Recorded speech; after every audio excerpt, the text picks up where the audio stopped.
Johanna Ely. Johanna Ely stated it well at the Ina Coolbrith Circle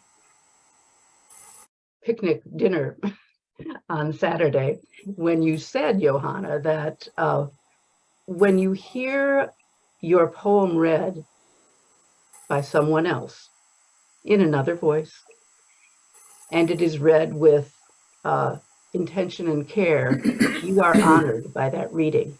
And so this is a way to honor each other as poets. So we're going to begin with Diane Ward, who will read poem number 1. Mary Susan, can you have people mute? We usually do mute people, so let's go ahead and mute. Mary Susan, can I check can you hear my voice because I'm having problem? Okay, I can hear your voice, Ilya. Okay, thank you. All right. And if at any point, we have something go wrong, like you didn't really get the poem you're supposed to read, we do have it available to get on screen, but we'll just go ahead and listen when that is possible. So, Diane Ward, are you ready? Yes, I am. Thank you very much. The center. Push me as hard as you can, he said. Both of you, push my shoulders. Use all your might. See? You can't budge me.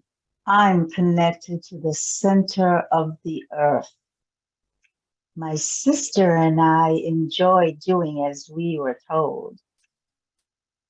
Our dad held in his laughter, didn't topple, wouldn't fold. Like a Buddha, he sat on the floor in the middle of the living room, legs crossed, toes visible under his faded, much laundered kimono. An Aikido master, or close to it, he sat ramrod straight, solid, and strong. That night after dinner, he was the center of our world. We were all much younger. The air was softer. We seldom questioned our lives or after. The days were sweeter and long. In all he did, he rarely wavered. His kimono, faded, is still with me, though now, of course, he's gone. Thank you. Thank you, Diane. Beautiful reading. Do you have any idea who wrote that poem? Okay. So will the author of that poem say who she is? I wrote that about my dad, whose dates were 1910 to 1990. Thank you for the nice reading. All right, thank you. All right.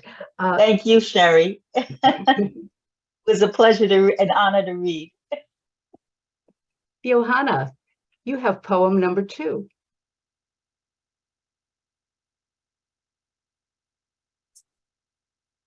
This poem is titled The Maternity Ward, 1955.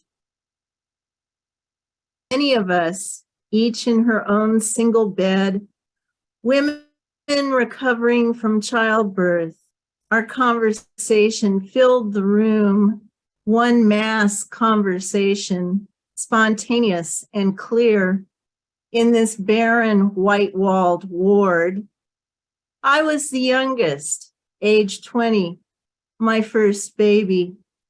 The others had 2 or 3 or 4, but one had 12.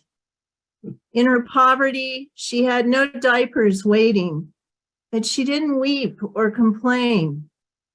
I was glad for my waiting packages of cloth diapers, gathered along with the other supplies Dr. Spock had recommended. During my pregnancy, I read his book over and over. No one else in the ward had read it. Reading was not a popular activity. The woman with 12 did not seem worried or upset. She hoped her church would help with her needs. I learned a lot in the conversation, practical tips that proved so handy in the coming years of children, grandchildren, and great-grands.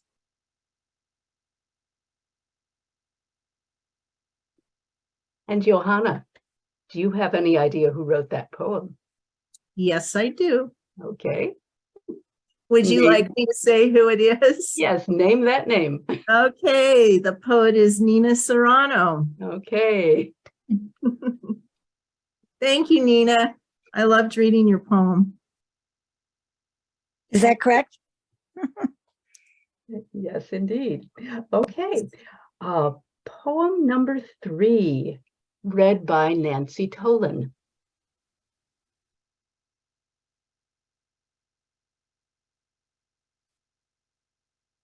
Sassoon Spring.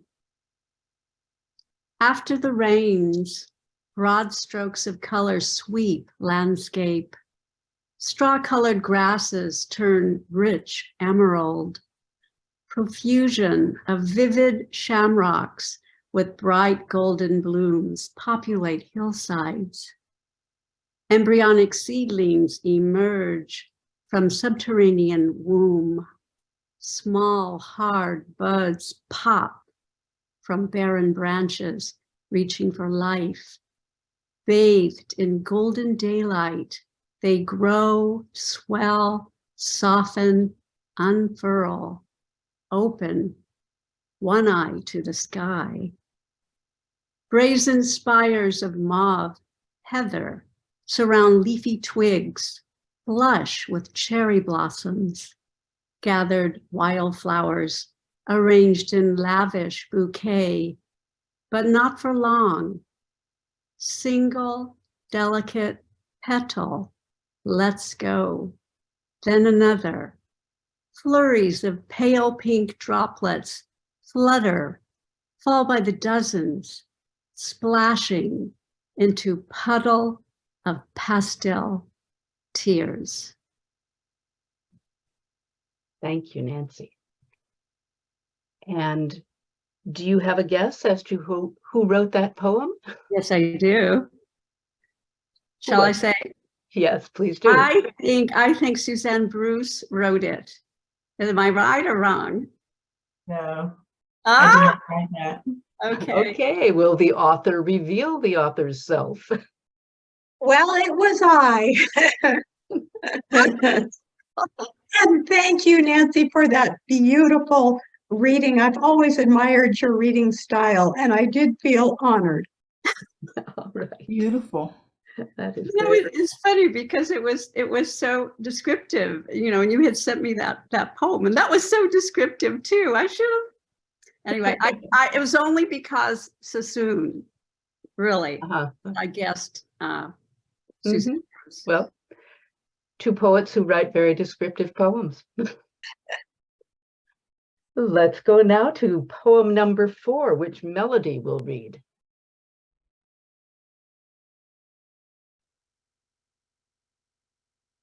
Unmute.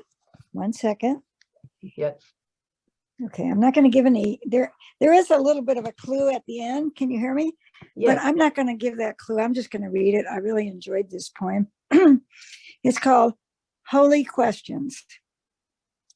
A lesser being than I could be, my words more selfish as I pray. Why has God not forsaken me?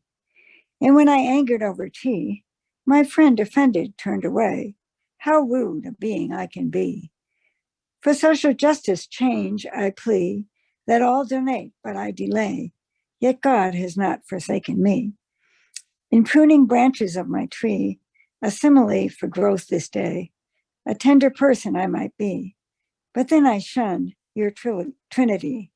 Parchment, wafers, silver tray, still God, you've not forsaken me. I pause before you, offer truly that much of me is muddy clay, a lesser being than I might be, but you have not forsaken me. Great poem. Okay. And who do you think wrote it? Well, I don't have a clue. It does say at the bottom, this is a hint that you guys might know. It's a villanella, which Mhm. means that there's 4 paragraphs with 3 lines and one with 4 lines. Okay. But that didn't help me too much. So Okay. I don't know who wrote it. Not a All clue. right. Will the author of that poem reveal themselves? And there she is, waving, Goodness. but muted. Claire Baker. Who is it? Was that Claire? It's Claire. I was thinking Claire. I don't know why, but I had a double thought on that. I should have said it. Yes. It's a very nice poem, Claire. Yes. Let us go on then to poem number 5 that Suzanne will read. Hi, good evening. The poem I was given to read is In the Woods. Eyes are for looking out from and into. Your eyes are for others to look into. Like a small stream where flecks of sunlight bounce, fleck of brown of bark in the iris. Pine drinks from the stream, a hand shades the squint, fleck of the sun for the tree in your eyes. Lie down on what's fallen, slow blinking. Why I can't make sense of your golden shards? Your eyes are only for you to see. Swoosh of needles underfoot. Thank you. I thought of so many people when I read this, because so many of us poets go inside to look outside, and combining it with nature. I wondered if it was Louise. No? Okay, I don't know. All right. Would the poet reveal themselves? Well, that was me. Oh, Jeff! Yes. Awesome. Thank you for reading it, Suzanne. Well done. Thank you for writing it. I enjoyed reading it. Yes, wonderful. I feel like I'm on To Tell the Truth. You know, that old game show. It's like, will the person reveal themselves? I know, right? Right. Thank you. Thank you, Jeff. Okay. Roger, you are up for poem number 6.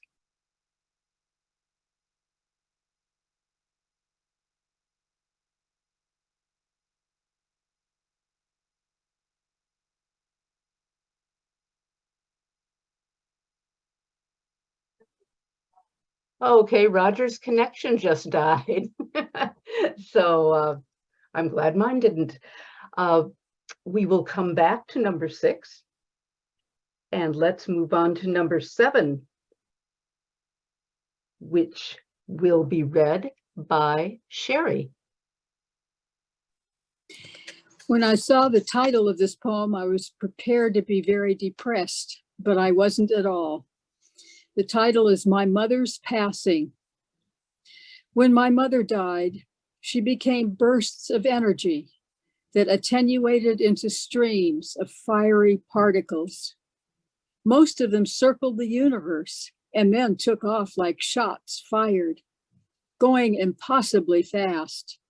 No one knows where they are going and no one can follow. I saw we all become streams of fiery particles like shooting stars, but we shoot up and out into the sky, and all the radiant beams are thrumming with laughter. We are the beating heart of the galaxy, and there is no end to the flashes of light exploding out of the center. Thank you.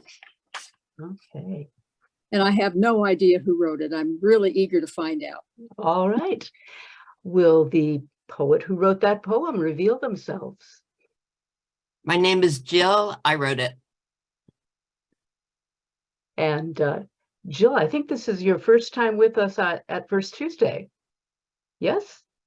I think so. I think so. So welcome, and you made a wonderful entrance with your poem. Thank you. Thank you. It was beautifully read. Thank you very much. Okay. And now I see Roger live and moving around. So we will go back to you for poem number 6. Very good. So this time you can hear me? Yes. Okay. This poem is titled Shell Beach Memories. Shell Beach Memories. That day was pure perfection. 3 of us, ages 5 to 10 years old, climbing down a steep trail from parking lot to beach, delighted to see no fog waiting on the distant blue horizon. Welcomed by the smell of clean ocean air, beach was framed with massive boulders dripping spray from tumbling cold waves. Coarse sand tickled our bare feet as we ran to water's edge. We stopped to watch local sea lions swimming and diving nearby. Tide was far out beyond tall black rock pillars. Closer tide pools were awaiting our eager exploration. So many inhabitants in clear, shallow, rock-rimmed water, sea stars, aquatic snails, small crabs, sea cucumbers, and anemones, all within our reach. We dared one another to touch soft centers of open anemones, giggling when those creatures closed tiny tentacles around our fingers. Along the waterline, we gathered small, shiny, colorful pebbles for our buckets, later to discover they lost their shiny colors as they dried in the sun. We felt especially lucky when we found unbroken sand dollars on the beach, alongside of long strands of dried, salty sea kelp. Using small shovels, we dug for sand crabs in their moist homes near tide line. Those little creatures could dig faster than us and easily evaded our buckets. Scrambling atop earth-thrust boulders near ocean's pounding waves, we tried to climb one another. We tried to outclimb one another, excuse me. Cold northern Pacific waves splashed over us, eliciting screeches. Too soon, Mom and Dad called us back to the family's picnic spot on dry, warm sand. It was time to drive home. My little sister cried when she was told she couldn't keep a still living sea star she found in one of the tide pools. Taking our time, we slowly gathered towels, flip-flops, buckets, and shovels. We children were in no hurry to leave our favorite beach playground. Weary from a day spent in the sun, sights and smells of the sea, we slept in the back seat all the way home. Oh. You took us there. And I have no idea.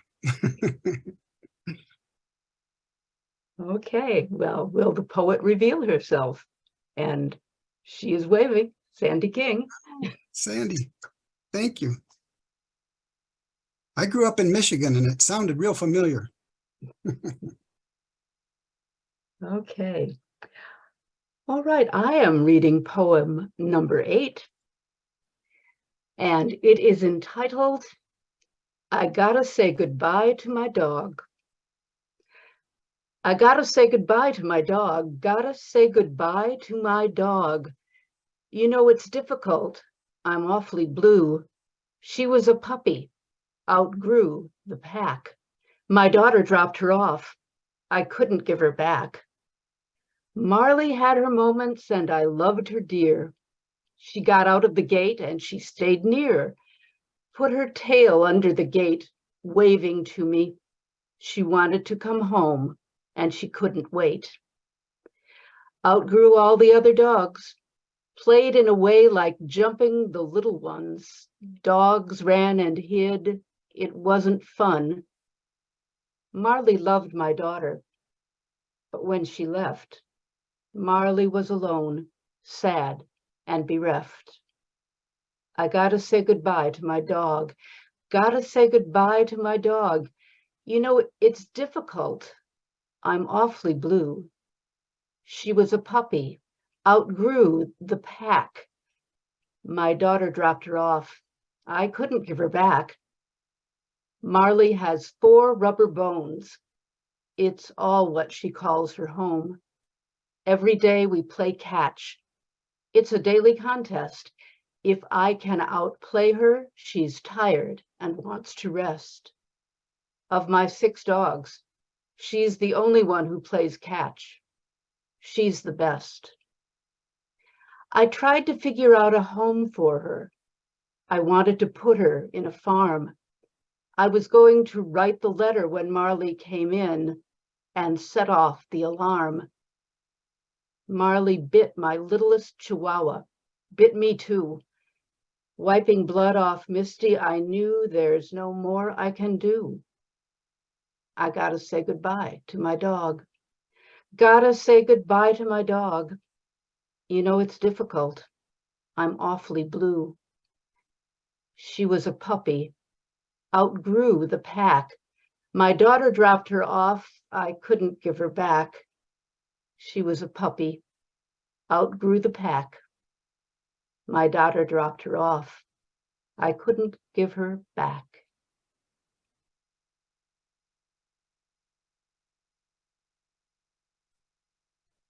And of course, I know who wrote the poem because I received the emails that contained the poems, but I like to tell myself that I could identify the person most likely to have 6 dogs as Melody.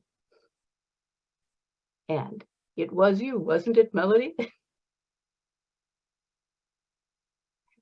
Okay. Very good. I did want to say that is very well read. I just had to give her up to I surrendered her to the shelter, and I was afraid I would cry if I did it. But anyway, thank you very much. It was very well read. Okay, thank you. And I really got into it by reading it out loud. Yeah, no, you did a very good job. We invest ourselves in those poems. Yeah. All right. Number 9 reading is by Jeff. Okay, here we go. This poem is called Sisterhood. Every time we meet for lunch, we bring gifts. Every time we land in the emergency room, we send group texts.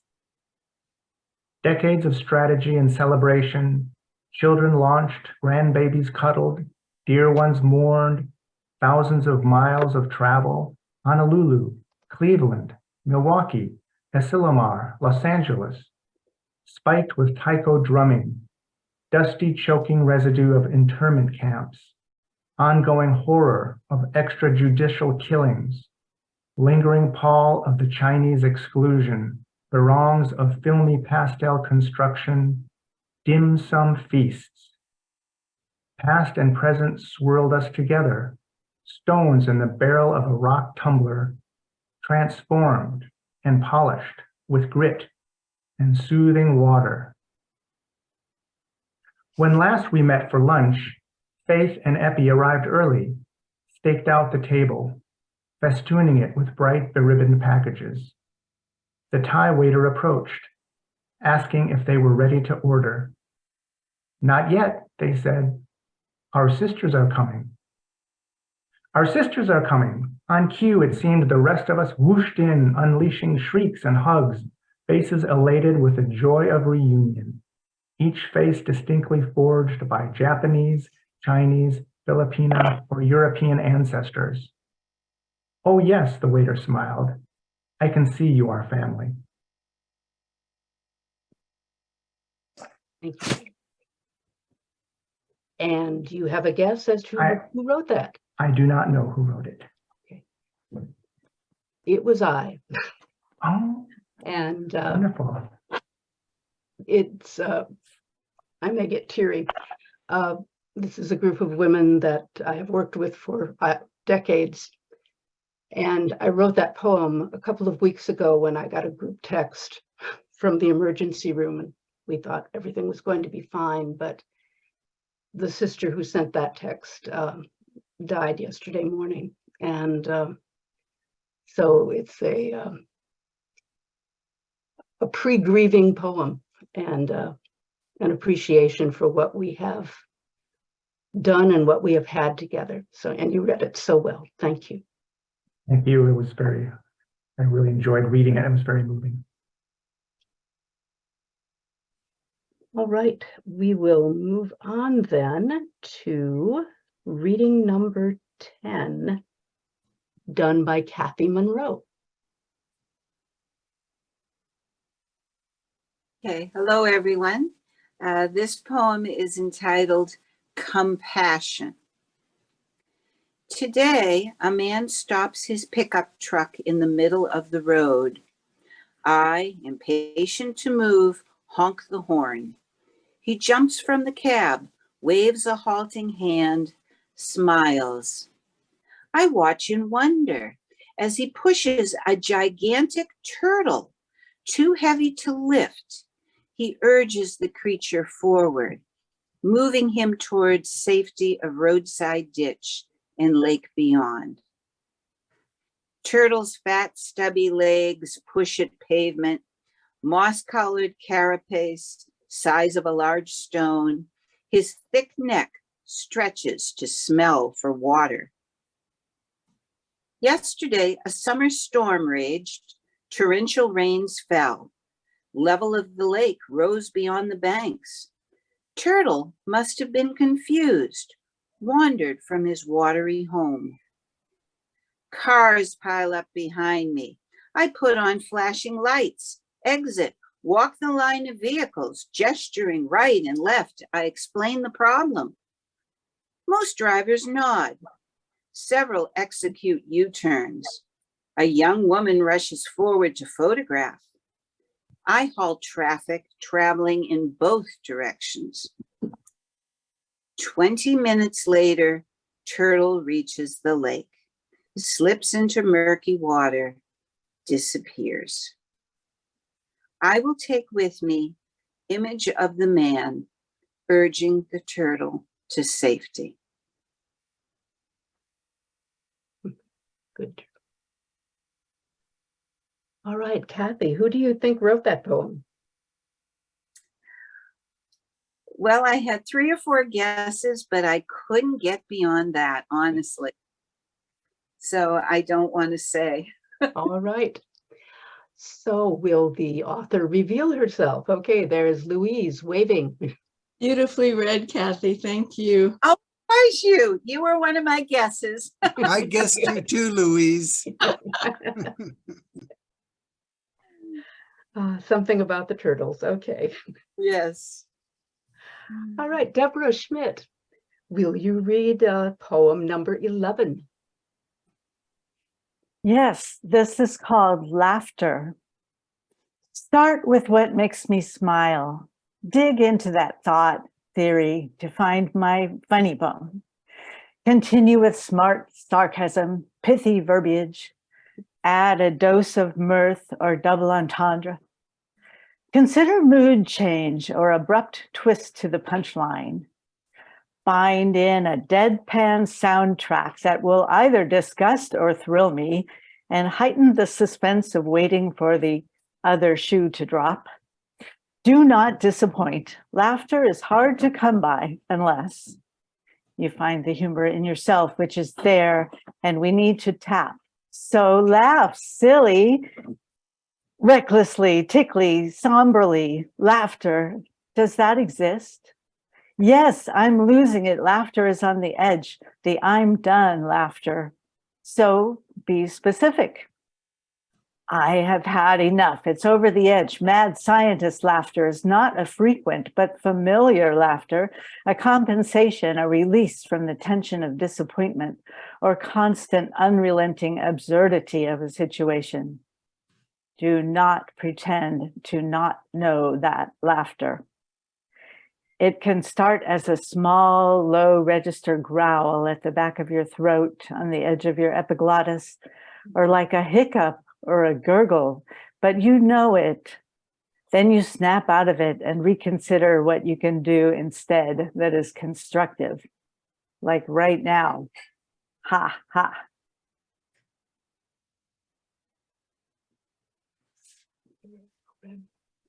Any poem that has epiglottis in it, I just, am drawn to. Do you have a guess as to who wrote it, Deborah? No, I'm really curious. I know I've been away from this group for a while, but this voice seems really unfamiliar to me. I love it. Okay. So who is the author? There she is, Diane Murray. Oh, yay, Diane. Oh, epiglottis. Okay, on we go. Let us go to poem number 12 that Claire will read for us.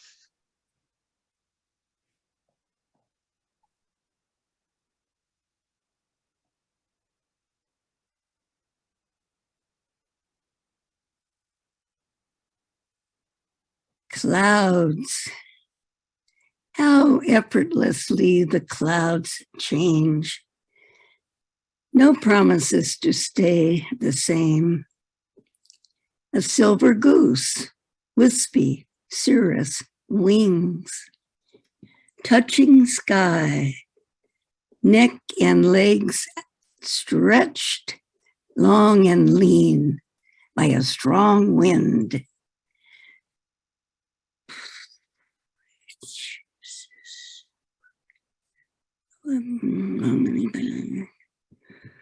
I messed up.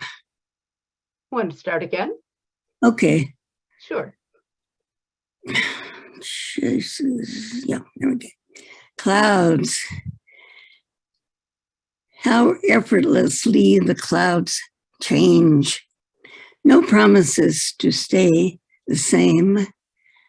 A silver goose, wispy cirrus wings, touching sky, neck and legs stretched, long and lean by a strong wind. Chases a fork-tailed swallow whose soft, cumulus body glides on breaths of air, its pointed beak beginning to fade. Both birds fly east toward thin strands of slate, an illusion of misty mountain peaks rising above the real mountain below. Only a moment do clouds become the ancient dreams we vaguely remember. Torn pieces of pearlescent silk, embroidered with turquoise, threads of light. Soon the birds have disappeared. A thick blanket of gray slowly covers the hazy blue. How effortlessly the clouds change. Perhaps tomorrow, first rain. First rain. I love the poem. I wish I'd written it. I didn't write it, but let's see. Could that be Suzanne Bruce? No. No, I'm honored. I wish I had written it too. Okay, will the author of that poem reveal themselves? Jill? Johanna. Oh, wow, nice. Yay. Yes. So thank you, Claire. Thank you for reading it. Oh, it's a pleasure. And Johanna. Okay. Poem number 13. Janae, are you ready to read it? I am. Can everyone hear me? Yes. Yes. Okay. Chosen. You are radiant, full of the hope of everlasting life, stars in the heavens, and light in the life of the saint we knew, now dead. So why do I dwell in darkness? Why not choose life? I say it's telling truth, that death is death no more, that evil is true, and that hatred sucks and too often rules the world, that unfinished is the state of all reality, that failure is guaranteed, that I can no longer hope to be the one I would be. I'm only telling truth, I say, and on like this, unending. I don't seriously choose the night. It chooses me.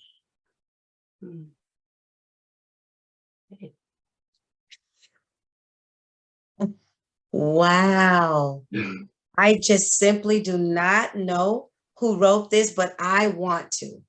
Okay. Well, will the author of that poem reveal themselves? Janae, you get to know me. Roger.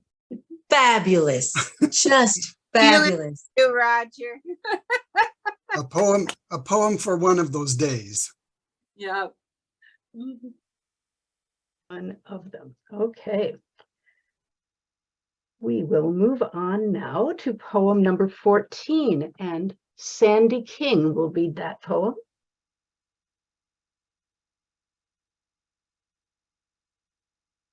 The title is Candle Life. I've never had a candle, a real candle, that I could burn at both ends. One end is always flat, perfect to insert into a candlestick base, secure, snug, allowing the candle to stand tall. I've always liked candlelight, the way it flickers and casts the glow around a dinner table, enhancing even the simplest meal. In the living room, encouraging friendly conversation, or by a bedside, inviting romance, or at a desk, inviting thought.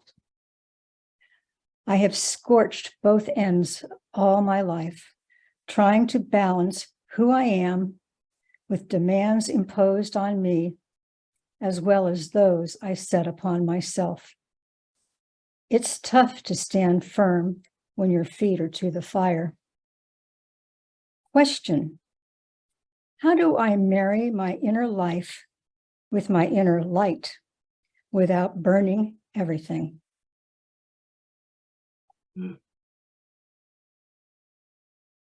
Okay.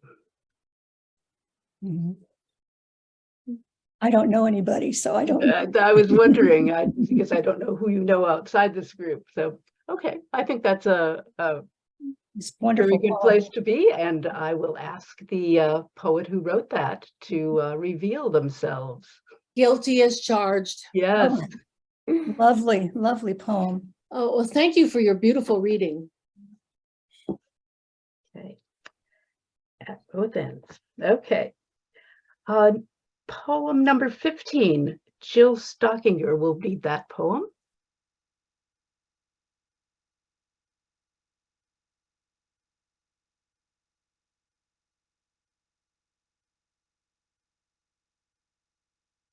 The title is No Eulogy for Jasper. Can you hear me all right? Yes. Okay. No eulogy for Jasper. How did they find the words to say goodbye to a toddler named Jasper Wu, caught in gang crossfire on the I-880 while napping in his car seat on a regular Saturday afternoon? Maybe he was on his way to Target or the zoo. He had a Superman costume for Halloween. If only his mother had been in a different lane, would the angel of death still have sought him out? How did they come up with the right words when there could be no understanding, no rationale, and no acceptance for such a senseless act? Did they seek tributes or verses of consolation, elegies from the great poets and philosophers, clergy, or elected officials when his small coffin was lowered into uncomprehending earth. Really, there are no words that can ever be put on a page for a life cut down, a felled sapling, never to grow or flourish. Who knows whom he could have been, what gifts he might have given our damaged world. Yes, a GoFundMe set up, pleas for gun control, police presence, more cameras, a reward for information, as if any of that could change anything. And there never will be words, only a eulogy of silence and pain and rivers of inconsolable tears. Oh, well, well. I have no idea who wrote it, but it's All right. beautiful. It was me. Okay. Thank you, Jill. That was beautiful reading. Yes.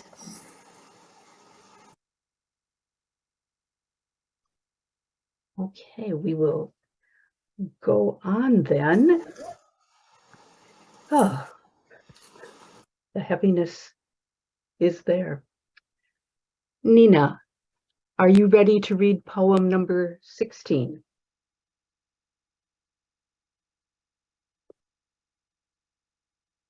Yes, I am. Do you hear me? Yes. This poem is called Inner Voice, and it's a pantoum, which is a series of 4-lined verses and many other requirements. Inner Voice. You appear out of nowhere, a voice that rises like fire. I want to skate on silver linings. You remind me there might be thin ice. A voice that rises with no fear, encourages me to jump and spin. So what if there is thin ice? You help me through those edgy times. Try a new jump, higher and twirl, release the strings and fly. I trust your help in scary times. Inexorably, we are melded. Release the strings and let it out. Sometimes it's okay to scream, be loud. Inexorably, we are melded. Balance survives the teetering. Feels good to sometimes scream, be loud, though I always wanted to skate on thin ice. On silver linings. Balance celebrates previous teeterings. Thank goodness you reliably appear.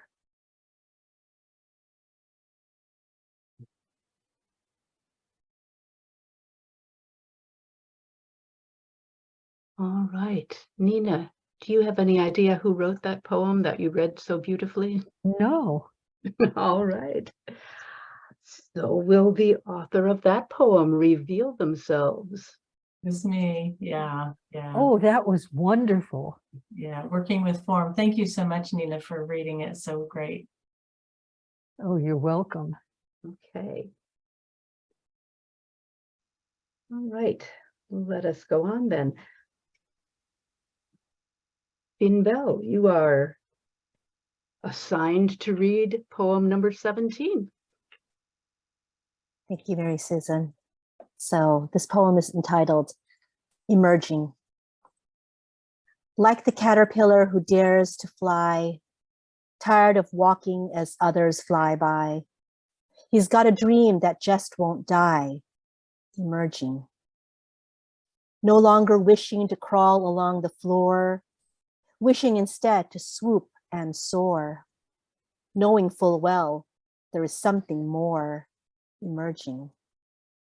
He knows one day he'll be able to trade his dull vesture that had begun to fade for wings anew and freshly made, emerging. It won't be long now, no more cocoon. The day is coming very soon when I'll be flying to a different tune, emerging. How I long to be propelled over harsh terrain where I once failed. I simply must fly, for I am compelled, emerging. Although you desire, do not assist, for by sheer will, I must persist, though my cocoon seems to resist, emerging. I know it's hard, but do not interfere. Something major is going on here. Soon it will be strikingly clear, emerging, ascending above my enemy, now unable to capture me. I am not what I used to be, emerging. Finally, I have been changed, metamorphosized and rearranged. Flight and I no longer estranged, emerging. Thank you. And I had guessed it was Claire, but I know somebody already did Claire's poem. So who is it? That's right. Okay. It is I. It is I. That was gorgeous to me. Thank you. I had Oh, joy thank you. reading I it. loved your reading. Thank you. Okay. What is that form, Kathy? Kathy, what is the form, Kathy? Oh, she must be muted. Are you asking me, or is there another Kathy?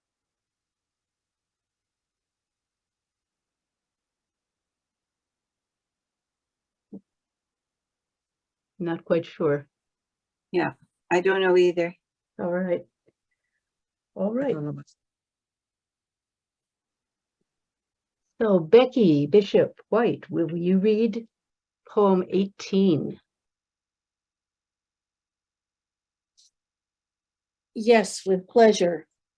I have to confess, the first two times I did practice runs, I cried. So I'm hoping I can make it through because this poem really deserves a good reading. So beautiful. It's titled Pantoum for Mary's Hibiscus. I was planted when the house was new. A century ago, the China rose, the tropical hibiscus, in harmony with creamy stucco walls and red tile roof. A century ago, the China rose. I remember how I spread my branches against the walls below the red tile roof, opening crimson blossoms to the sun. I remember how, when I spread my branches, my arms were filled with tiny singing birds. I opened crimson blossoms in the sun and let them fall uncounted on the path. My arms were filled with tiny singing birds. But years have passed me by, so many years fallen like the flowers on the path. It's whitefly, I'm afraid, the gardener said. The years have passed her by, too many years. All we can do is cut her down and hope, he said. The dreaded whitefly, I'm afraid. And so I have been cut down to my knees. All we can do is cut her down and hope. All through the winter, you will fear I'm dead, branchless, leafless, cut down to my knees. But underneath the ground, I'll stir and hum. All through the winter, though you fear I'm dead, readying shoots to send up in the spring. beneath the ground, I'll stir and dream of how my arms will fill once more with singing birds.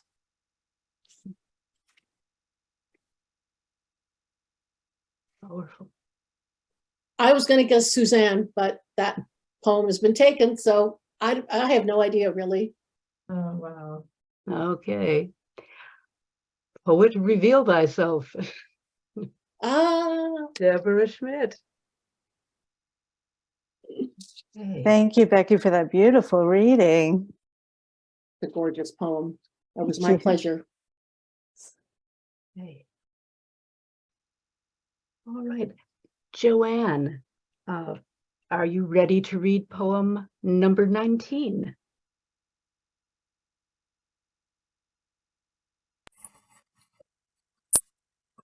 This poem is entitled An Old Man. I'm getting to be an old man. My balance is so bad, I can hardly stand. My sex drive drove off a long time ago. Now I watch the late night senior citizen exercise show on KQED, on KQED, on KQED. I load my weekly pills into an oversized compartment container. Prevagen and one-a-days are a no-brainer. Ageless male is there for hope, and the red one for macular degeneration, as if local rope weren't enough to save my vision and keep my out of the flower beds. Coming home at night, coming home at night, coming home at night.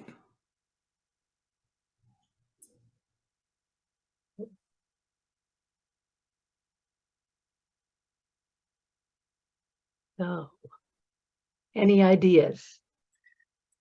A male, but other than that, I don't know. Well, I will reveal that that was written by Peter Bray. And he was to be here tonight, but he is not. So it's a hard one to guess. That was a fun poem. Okay. Right, let's see here. Poem number 20, to be read by Kathleen. And the title of this poem is California. The beautiful golden lady bursting with incredible cultural diversity, highlands and seashores. She has been exposed to pollutants. Her skin texture is changing and it's not genetic. We all have contributed to alter it. This golden lady is wild and confused, experiencing long droughts and spells of deluge as described in the biblical book of Genesis. The trees are her golden locks, but she is losing them. She is under harsh chemotherapy of wildfires or intense intravenous hydration overload. How can I be passive?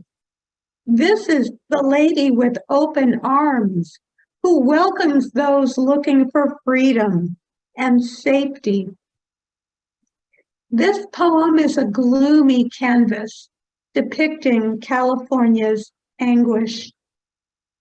Experts in climate solutions, please issue an urgent prescription to treat her illness.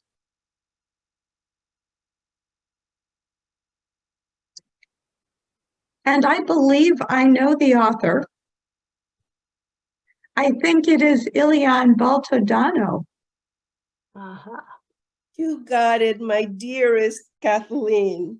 Oh, thank It's you, me. Ilian. It was a Wonderful, pleasure. beautiful reading. I'm Oh, sorry thank you can you. see my face, but I'm full of joy that you read Oh. my book, my Well, poem, I mean. Oh, thank you. I can hear that joy, and we're so happy you're with us tonight and your poem. All right. Louise, are you ready to read poem number 21? I am, and I'm very privileged to read Glass House. It is inside the thin layer, collapsing the sleeping world, so I may wake, my last dream wanting to cling fast. It is a vision of glass walls, of glass floors, and glass ceiling. No entrances, only exits, only pathways, only mazes. I begin whispers at first, inaudible to my ears, perceived by my cats as lullabies, knowing they nod and close their eyes. The rising sounds on my tongue are the sounds of safe harbor.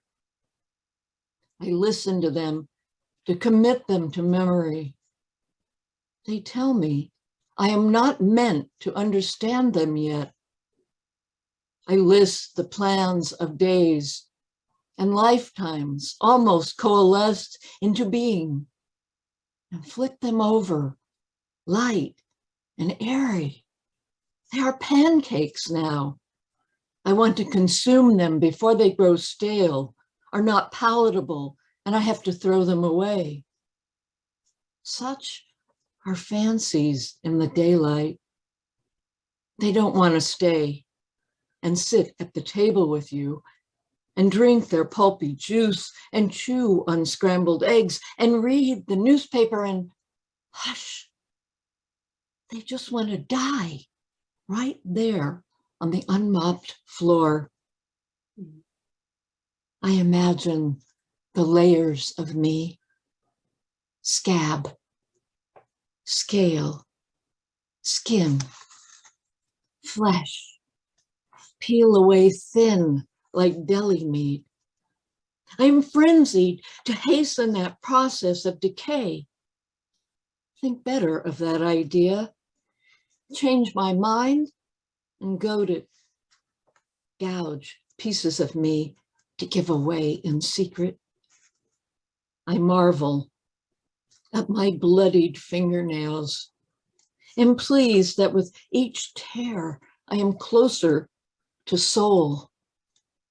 I can rip past fascia and bone and feel no pain at all. In parts I have hollowed, in parts I am hollow, in parts I feel hollow. I am here. I do not let the walls touch me like this, yet still they follow me to the middle of the room where I bend myself to be small. They know this game of mirror movement. I shrink, they shrink. I breathe, they breathe. The space contracts. A cry emits from afar. I fall in the silence, in eyelids, thanking the respite of gravity. I slip into the crevice, widening as waking relents, shows scarce mercy. Let's go. I walk these slumbering halls, run my fingers along impossible sanctum, watch them stick to cool glass expectation. There are no windows. There are no doors.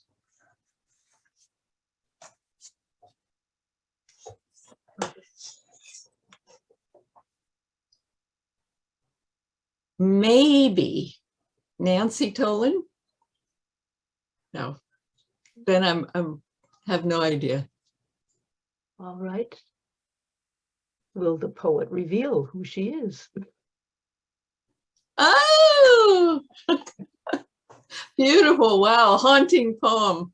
Thank you so much, Louise. It was haunting, your reading of it. Thank you so much. Yes.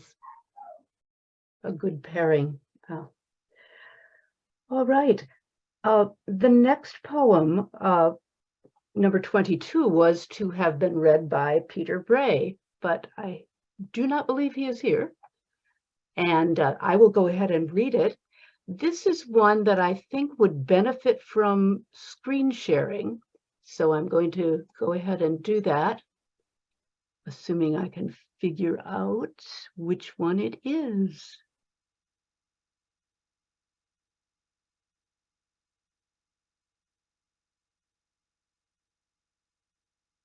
All right, I'm going to have to go into my, here it is. All right.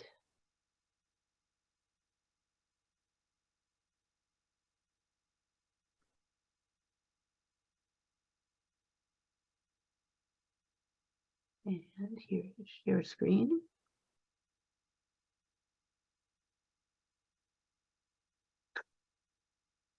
And I still can't seem to get the right option here.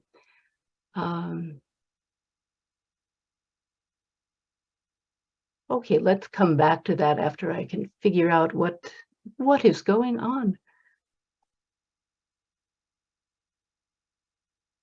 And let us go on then to.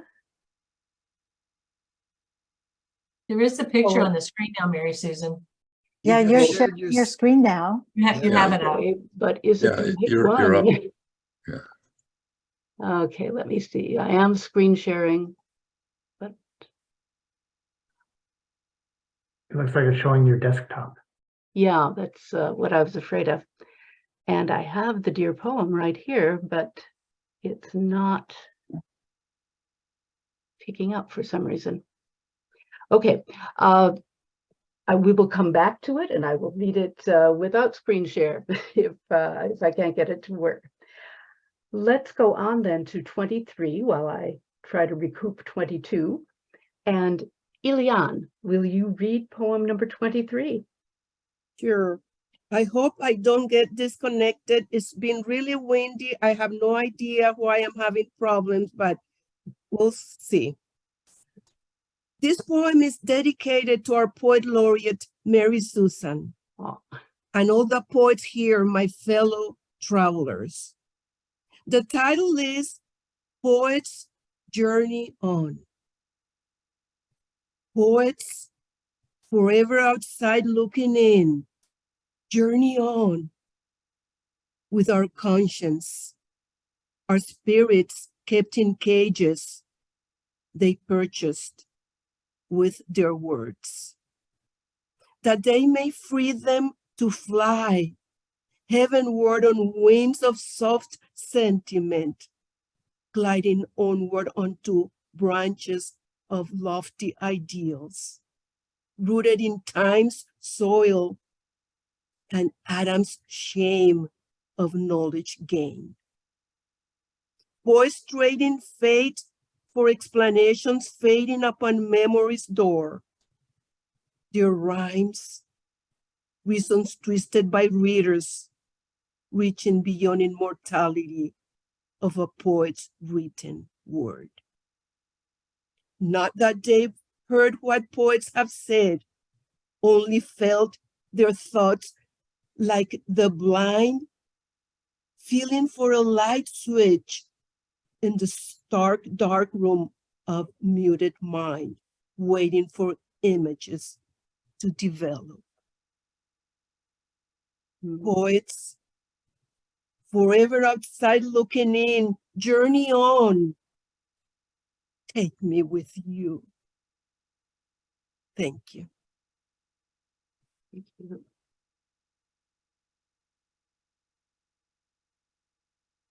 I lost you. See, something happened, got disconnected now. Can you hear me? Oh, yes, we heard you. Oh, now I can clearly. hear you. Okay. Oh, good, good. Do you I have don't any know. No I idea. don't know who wrote it. Okay. Luis Moises, maybe? No. Will the poet reveal themselves? I wrote it, Alan. beautiful. Really Thank you. beautiful. Thank you. It's very insightful and revealing to hear your poem read, especially by another poet. Especially in the Nicaraguan accent, okay? No, I love the Nicaraguan accent. And I mean, one of my favorite people that way is Edward Galeano. So, Ecuador. Sorry, but not close enough.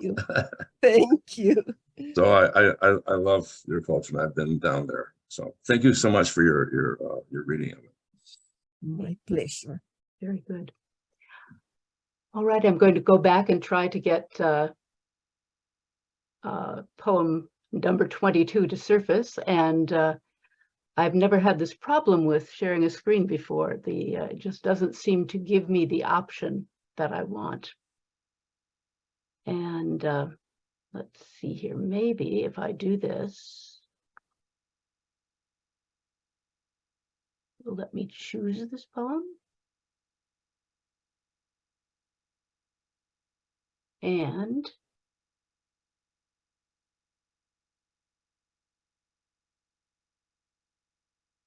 no, it just does not seem to want that. If you just double click poem 22 on your Explorer, it should come up now. Okay, is it there? Yep. All right. Haiku. Success. So this poem is entitled Haiku with an Irreverent Touch. I still like Issa. His pen name means cup of tea. 20,000 poems. Insouciant smile, he writes about small creatures, spiders, flies, and fleas. Don't worry, spiders. I keep house casually. Long live the haiku. Its brevity never falls short of its essence.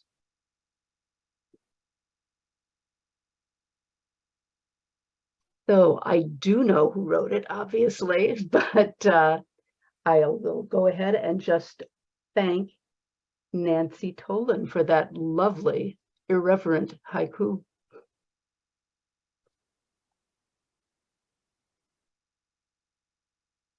All right, we will move on then to Alan Anthony. Will you read poem number 24? Yes, I will. Poem 24. The Wedding on the Beach.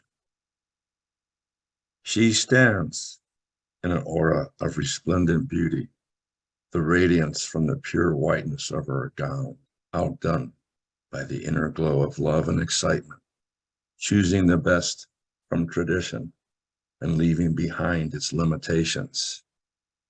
He stands tall and expectant, confident in his choice, strong in his ability to meet the obligations of the commitment he will soon make.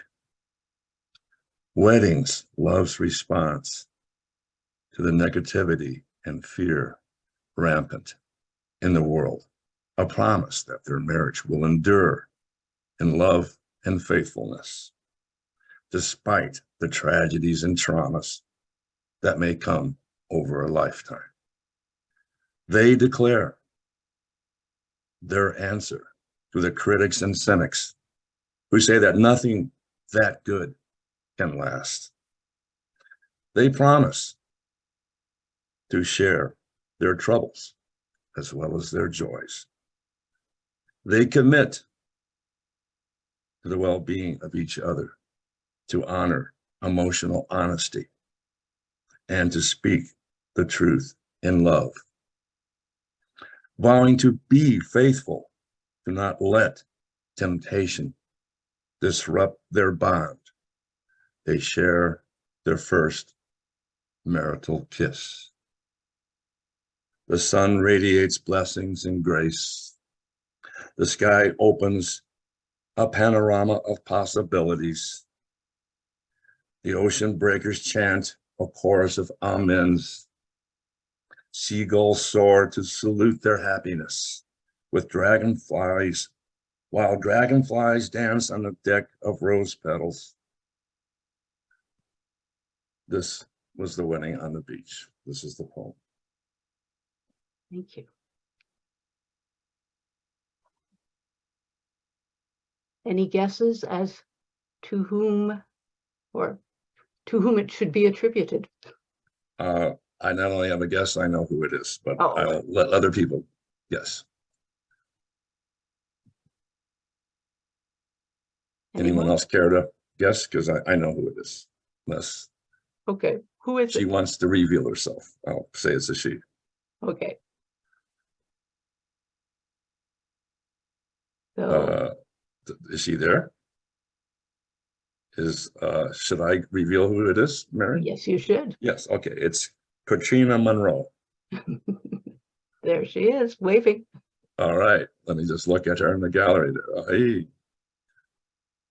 Oh, so you go by Katrina as well. Yes. I didn't know your pen names are so varied, but no, very, very nice. I hope I did it some justice. Okay. One more poem, number 25, which I have the honor of reading. This is called The Blessed. He was the leader, always a step or two ahead. She followed, decided where they went. He found their way. He stood on 4 legs, bent close to the ground. She stood on 2 legs, rising above him. He trudged somberly with tucked tail. No barking, no bounding, no wagging. She had to get to the front for her flute recital. She stood at the podium. He lay supine on the floor behind her. Her blue eyes roamed aimlessly. Her broad smile reflected back in smiles she could only see in her imagination. Her sharp bearing honed on sightlessness, guided skilled fingers over invisible valves. Light, tripping sound waves spread like electromagnetic waves, holding the audience in fascinated admiration. It was not music to him, though, those sharp, high-pitched sounds, as his body lay in annoyed boredom. Only his doleful eyes belied that he wished to be bounding in green fields. The sounds stopped. She grasped the rigid handle that hovered over him, her link with her surroundings. Their bond, his bounds, that held him in obedience, held him in abeyance. She commanded, he complied, for he was blessed, and he could see.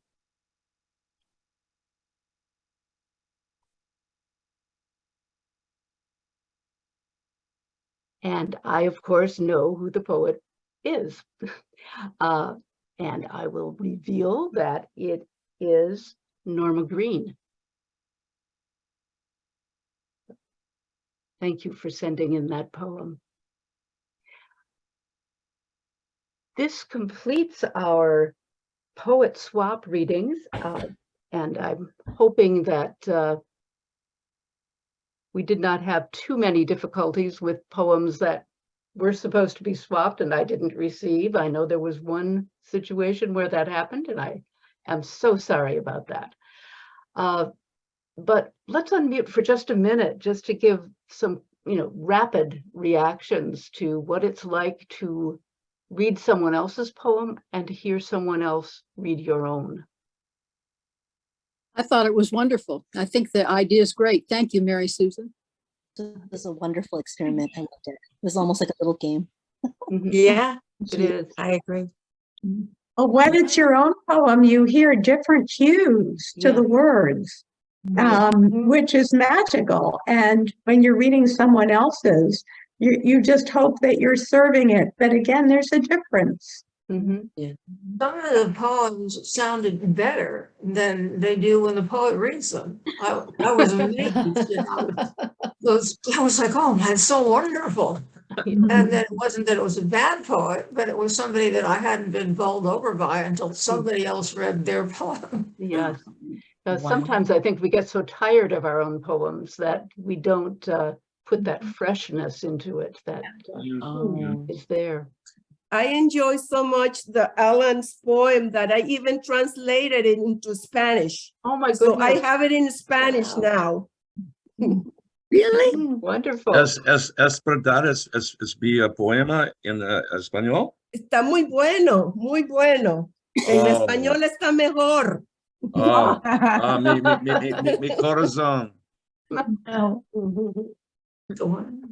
Thank you. Thank you, Mary Susan. Wonderful. All right.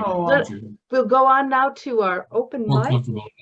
And thank you all for taking part in this. It's something that I've wanted to do for a long time and didn't know how to do it when a group is not live. And then I finally figured, well, we'll trust the internet once again to bring us good things. And for the most part, it did. I will also say that I chuckled a lot when I did the random sort and assigned the reader and the poem. So many times it was just the match that I either would not have expected or that would have surprised me, or that I would have said, oh yeah, that's a great idea. Swap those two. And in particular, I'm just looking at Janae right now and I'm thinking, Janae reading Rogers was just perfect. I so enjoyed it. It was phenomenal. Yes. He's a wonderful poet. Wonderful. Okay, so let us go then to the open mic. So Mary Susan, yes. This is a good time. If we had been in person, we'd be doing this a lot differently. Okay. But your First Tuesday poet group has contributed for a gift. Oh my goodness, and it's walking in the door. It's walking in the door. Oh. And so a few of you have seen it, but Mary Susan will be able to show it. And thank you, Roger. Yeah. Oh, how gorgeous. Wow. Oh, beautiful. Oh, thank you. Can you see it? So thank you, all of you who participated, and we're hoping Mary Susan enjoys this well into the future. So Mary Susan, this is our last First Tuesday reading with you, so we want it to be memorable. And so it's been wonderful to have you, as I'm sure everybody agrees. So I'll let you carry on with the open mic, and maybe there'll be some more surprises as we go. Oh, who knows? Thank you all. Thank you all. Thank you. Oh, thank you so much.